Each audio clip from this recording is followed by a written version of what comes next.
Like, some of the bullshit they bring up just to make this show work is ridiculous.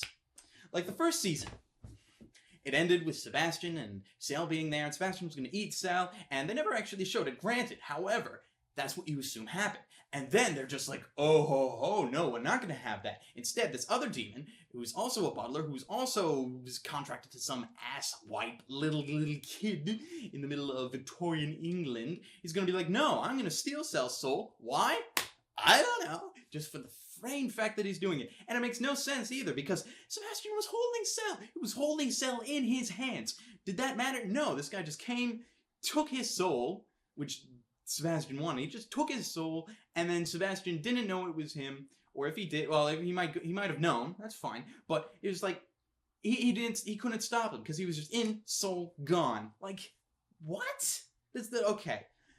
Let's lay off that for a moment. But apparently, the reason why that Aloris wanted Sal's soul in the first place was his payback for Sebastian, because apparently Sebastian was contracted to his little brother before Sal, and that resulted in the death of this entire village that he lived in, and also the eventual death of his brother.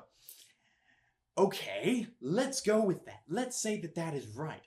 Unfortunately, that was completely false. Sebastian had nothing to do with that, and in fact, it was Aloris' maid that did that. It was her. So Sebastian, nothing to do with it. And that pisses me off so much because of the ending. The ending just comes in, and because of various demonic contracts and so forth, Alois is now in Sal's body. So you got two souls in one body. I know, confusing. Just keep with me. Two souls in one body.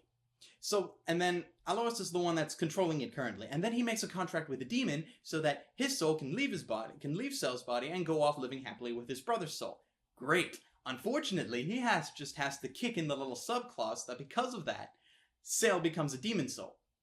And just because Sal recently told Sebastian that Sebastian must do everything and serve him until Sebastian eats Sal's soul, they have to be master and butler until Sebastian eats Sal's soul.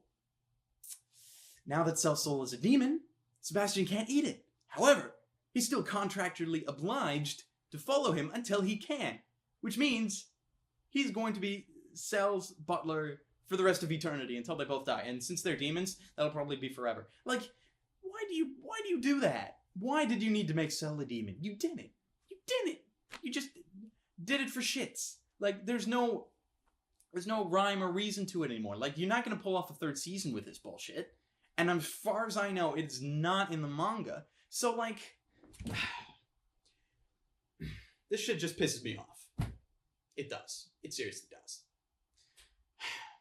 Final verdict.